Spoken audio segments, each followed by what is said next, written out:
What's wrong? Welcome to the Ohiohammer Video Podcast. This podcast is dedicated to all things Warhammer Fantasy.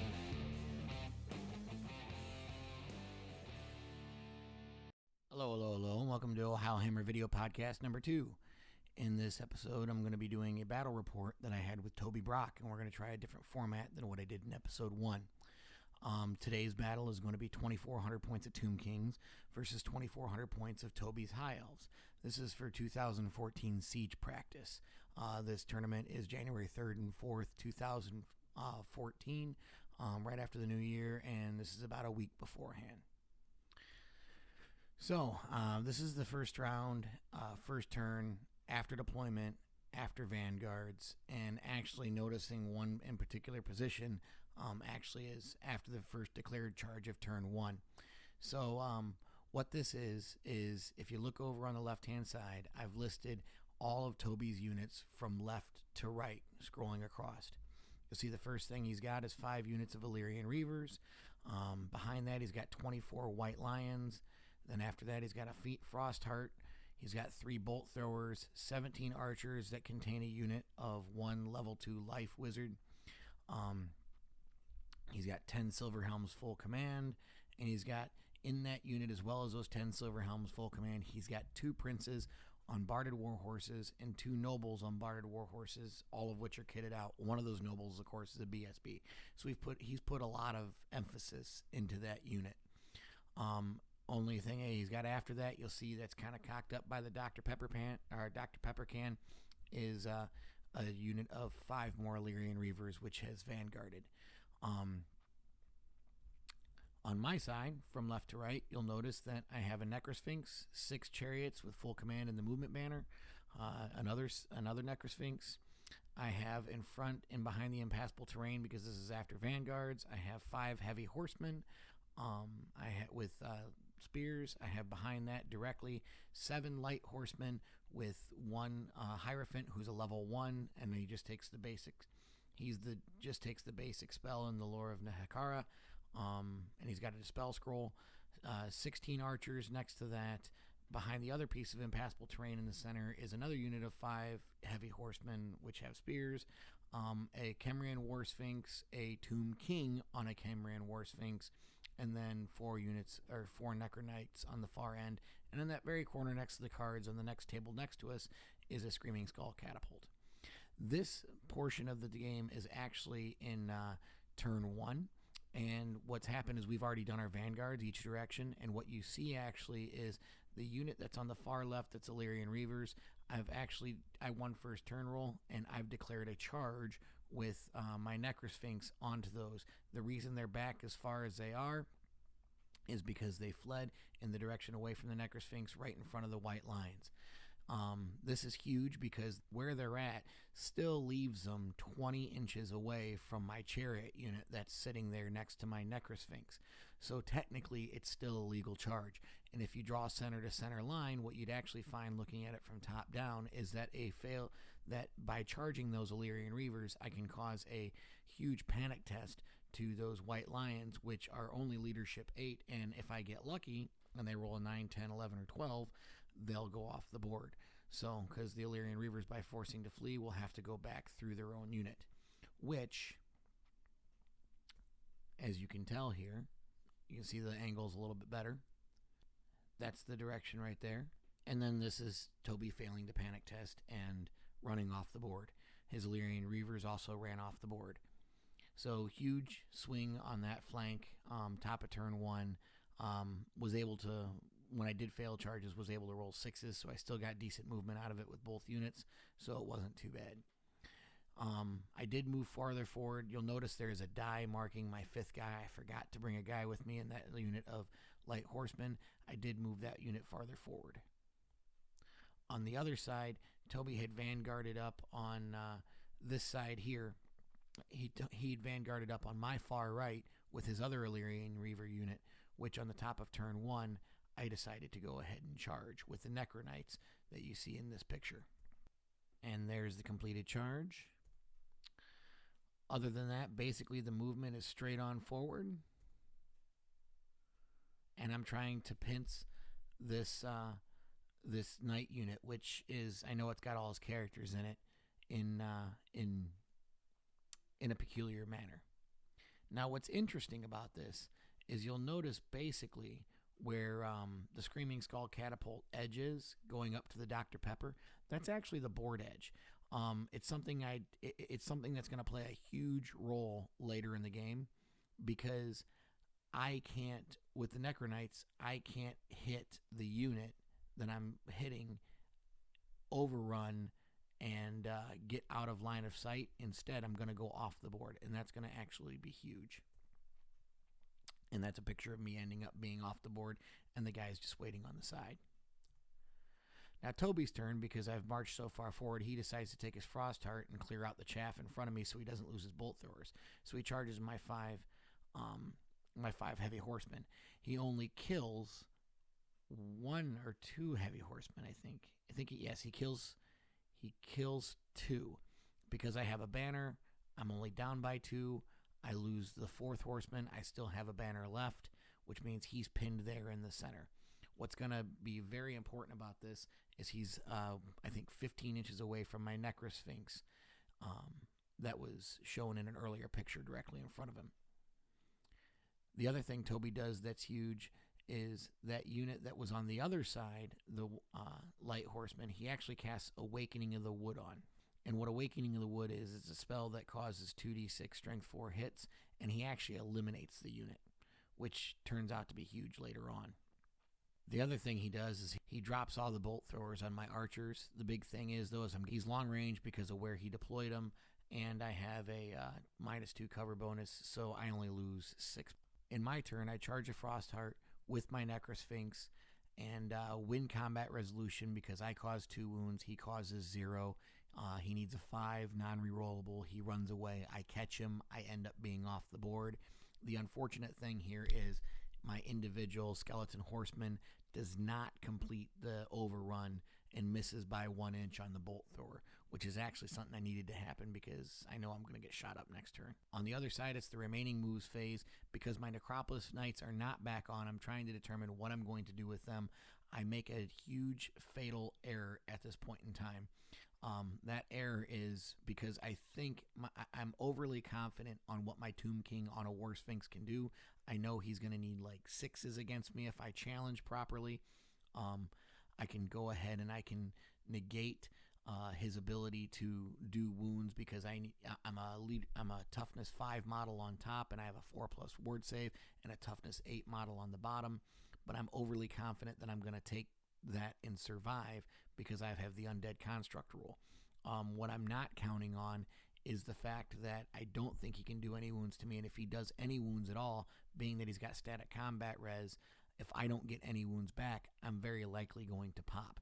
So I move my War Sphinx first, my king on a War Sphinx, thinking that he is darn near unbreakable and untouchable in this army, and by moving him up like that, I now force my Necronites to come back on, and there's no room. So I'm forced, when they come back on, I have one of 2 options. I can reform them on the board edge in any direction I have possible and move them, or I can try to bring them on in this formation and then say try to wheel them around. What I choose to do is position the War Sphinx like this and then bring the Necronites on, so that way I am essentially on that side of the War Sphinx. Now this is a huge mistake because even though I haven't given up my flank to the Knight unit anymore because they're in the front, my problem is going to be instead that if they hit the War Sphinx and they overrun, or they hit the War Sphinx and the War Sphinx sticks around, I actually don't have enough space to the end of the table to go ahead and to wheel to actually for the Necronites to charge the unit of Silverhelms. So I've actually stranded the Necronites out here by doing this, and that becomes absolutely crucial. As you see, he completes the charge on his next turn. You'll tell that I'm very close over here, and going back to this picture, I don't have the space going to the edge of the board. So yeah, with this combat, he does 2 wounds to my Lord. I failed both of my ward saves because I actually challenged out his Lord, and yeah, he goes ahead and he does 3 wounds to me in combat resolution. Would have been 4, but Undead Construct takes away 1. My next turn, I go ahead and I throw a War Sphinx on in there. Have to turn the Necro Knights around to face. And a whole lot of Slapfest going on again. I have my big mistake is I do not do my breath weapons. I have 2 breath weapons at this point in time. And had I done these breath weapons, it would have been a huge difference, because even though he'd have probably been stubborn, I probably would have gotten a few wounds through. As it is, I lose combat by a total of 4. So while he does kill my Tomb King outright, he does take out a Necrosphinx, and he does also cause me to be down to 2 wounds left on the remaining War Sphinx. On his turn, he goes ahead on his turn, he goes ahead and finishes off the War Sphinx before I even get to use my breath weapon, because he now, at this point in time, instead of whiffing and playing Slapfest, starts rolling an inordinate amount of 6s to wound, and I can still not save. So he repositions, faces my Necro Knights, and the following turn, my Necro Knights go ahead, charge, and subsequently get wiped off the board by said Silver Helms. So that's a picture of what it looks like after they got wiped off the board. High Elves just decided to turn around. Big news is on the other side of the board. What's happened is, after taking out the Frostheart, my Necrosphinx comes back on the board, faces toward the middle bolt thrower. I've now moved my chariots up farther, my Necrosphinx on the left flank, and I execute a long charge from the Necrosphinx on my far left flank over to the bolt thrower. I think it was a 19-inch charge. I made it. The other one's an auto. I get both of those Necrosphinxes in, and I overrun one Necrosphinx into the other bolt thrower. The second Necrosphinx only goes 4 inches, so it does not go into the other bolt thrower. And I start making the long trek across with the chariots. Start using the spell to move, to go ahead and to get them in range. The signature spell, the 24-inch bubbling. So you can see here the one thing missing from immediately to the right of the third bolt thrower is the archers, and that's because he moved them directly forward 10 inches in an attempt to try to save them, so that way he wouldn't have to worry about losing that unit, and he could conserve some points. By doing this, he actually blocks his Silverhelm's ability to charge, which he's okay with. He just repositions the unit, so that way it's a frontal in case I charge him, and we get closer. Basically, it becomes my turn again, so I have one chance coming into the bottom of turn 6. Basically, I have the opportunity right now to take my chariots and charge his archers, which I'm hoping to hit them, break them, overrun into the Silverhelms, and then take my 2 Necrosphinxes and charge them directly forward into the Silverhelms. And if I have all 3 in there with a combination of impact hits, I'm hoping I can break his Steadfast and go ahead and run him off the board and make him Insane Courage.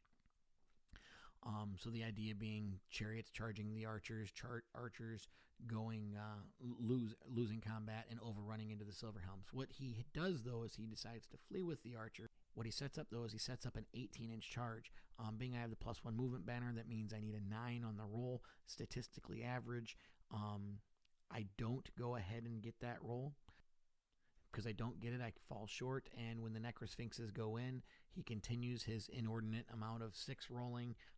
He's already got massive combat resolution, and why I kill a couple of characters, it's not nearly enough. I needed the static combat res of killing, 3 or 4 or 5 Silverhelms to go ahead and turn the tide, break the Steadfast, and take him down. So yeah, at this point in time, all I have left on the board are my archers, my 7 light horsemen, and my Hierophant for a total of 324 points. It's worth noting the fact that my Screaming Skull Catapult, which I talked about in deployment, did nothing all game, and I believe it misfired and blew itself up. Was one of the first couple of turns. While he's left with his Knight Bus, and I think 2 or 3 of his characters left, as well as his 17 archers and the level 2 life wizard. I think he's somewhere, we added it up around 1,300 points left-ish, somewhere around there. So he's got a crushing victory on me of 1,000+ points well in advance. That's before adding banners and generals and things of that nature. And a couple of things I learned from this game. One, I think why the Tomb King on a War Sphinx is really awesome, and he's really a force to be reckoned with. One thing that I wasn't counting on was his vulnerability without Thunderstomp and without supporting models coming on in. Toby did a fantastic job of making some armor saves and ward saves because I was only strength 5 and wasn't piercing the armor extremely. So it was he was making fantastic armor saves and ward saves of 4+, and when he had no ward save, or he'd fail the 4+ and then he'd make a roll of a 6 on a ward save instead. He'd fail the armor save when it was on a 4+, and then he'd go ahead and pass the ward save on a 6 or something, right? So it was one of those things that because of static combat res, I forgot how quickly I can crumble. So what I probably should have done is when I brought on the Necropolis Knights back on the board, is I probably should have lined them up directly flat, so it would have been more beneficial for him to try to go ahead and charge the closer unit, being the Necropolis Knights, and run off the board.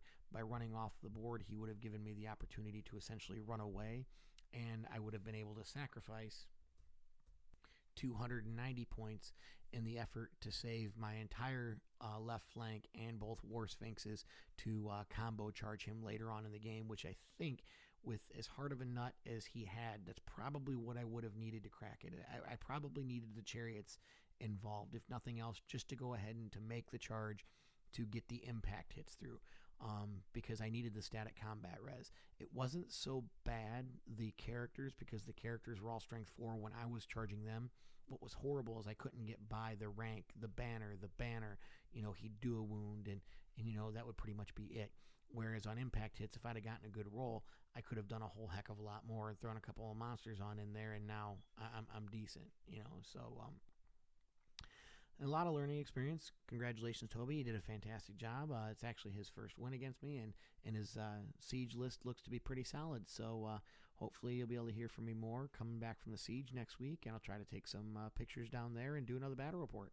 Have a good one, guys.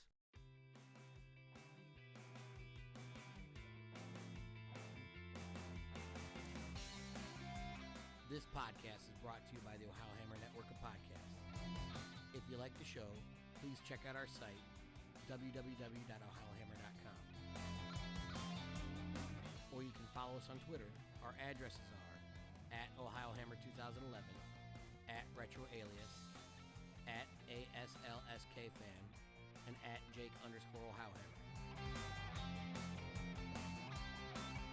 All products and companies talked about in this podcast are the respective property of their owners, and the Ohiohammer Network makes no claim to said property. As always, guys, enjoy the game.